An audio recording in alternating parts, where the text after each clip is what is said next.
आज मी गृहिणींसाठी काही महत्त्वाच्या किचन टिप्स शेअर करणार आहे, त्यामुळे व्हिडिओ नक्की शेवटपर्यंत बघा। त्यातली पहिली टिप्स म्हणजे आपल्या किचनमध्ये जे काही मसाले आपल्याला रोजच्या वापरामध्ये लागतात, जसे की धने पावडर, गरम मसाला पावडर, हा स्टॉक एकत्र बनवावा। म्हणजे 2 महिन्याचा बनवला किंवा 3 महिन्याचा बनवला तर तो जास्त काळ टिकून राहतो आणि भाजी करण्याच्या टायमाला घाई होत नाही। तर धने पावडर भाजून त्याची पावडर मी पहिल्या डब्यात ठेवली आहे, मधल्या डब्यामध्ये गरम मसाला आणि तिसऱ्या डब्यामध्ये अंबारी पावडर। तर तुम्ही जे काय गरम मसाले वगैरे काय वापरत असाल ते असे एकदाच 2-3 महिन्याचा आणून ठेवलं की भाजी बनवण्याच्या टायमाला घाई अजिबात होत नाही। त्यानंतर आलं लसूण पेस्ट, तर आलं लसूण पेस्ट ऐन टायमाला भाजी करताना खूप घाई होते आणि बाजारातनं विकत वगैरे आणण्यापेक्षा अशी घरगुती करून ठेवली की ती जास्त वेळ पण टिकते आणि घरचं केव्हाही चांगलं। तर लसूण भरपूर सोलून घ्यायचंय, त्याच्यामध्ये आलं टाकायचंय आणि आलं लसूण पेस्ट आणि मीठ टाकून खलबत्त्यामध्ये व्यवस्थित बारीक वाटून घ्यायचं आणि एका हवाबंद डब्यामध्ये फ्रीजमध्ये ठेवून द्यायचंय। भाजी करताना म्हणजे घाई होणार नाही, सकाळी घाईच्या टायमाला पटकन आपल्याला भाजी करताना फोडणीला यूजमध्ये पण होते। तर अशा काही छोट्या छोट्या गोष्टी असतात, त्यामुळे सकाळी आपली खूपच धावपळ उडते आणि गडबड होऊन जाते आणि त्यामुळे आपण मसाले वगैरे वापरायला कंटाळा करतो। तर भाजी पण आपली चविष्ट होते आणि टाइम पण वाचतो। हे आठवड्यातनं एकदा ह्या गोष्टींकडे लक्ष द्यायला पाहिजे, छोट्या छोट्या गोष्टींकडे।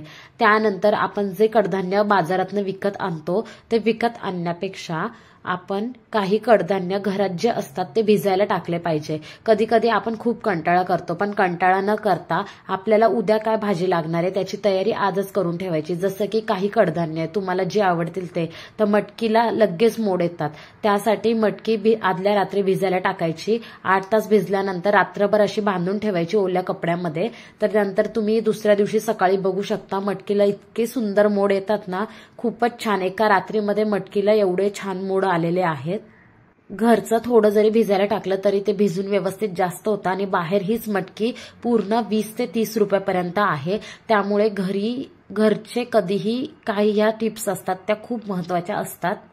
यामुळे भाजी जास्त पण होते आणि चवीला पण घरची मटकी ही खूप छान लागते।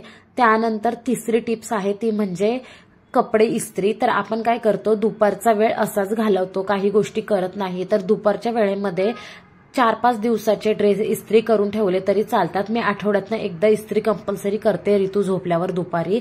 तर बाहेर पैसे घालवण्यापेक्षा आपण घरी सुद्धा इस्त्री करू शकतो।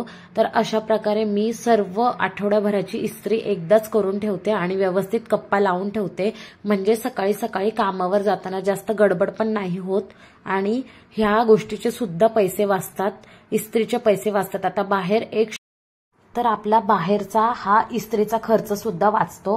ऍक्च्युली जर कामावर दोघे जण असतील तर ठीक आहे, म्हणजे किंवा घरात काही प्रॉब्लेम असेल तर ठीक आहे, पण काही गोष्टी जर रिकाम्या वेळेत आपण ह्या गोष्टी केल्या तर खूप कामाशी ठरतात।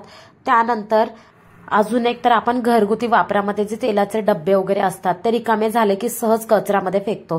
तर कचऱ्यामध्ये न फेकता 2-3 महिन्याचे डब्बे एकदा साठवायचे आणि भंगारवाल्याकडे विकायचे, जेणेकरून आपल्याला पैसे येतात। नाहीतर आजकाल लसूण सुद्धा भेटतो कुठे कुठे, म्हणजे गावाकडच्या ठिकाणी वगैरे, पण शहरी ठिकाणी आपण हे डब्बे विकून त्याचे पैसे घेऊ शकतो। तर ह्या काही गोष्टी ना आपण फॉलो केल्या ना तर आपला टाइम पण वाचेल, मॅनेजमेंट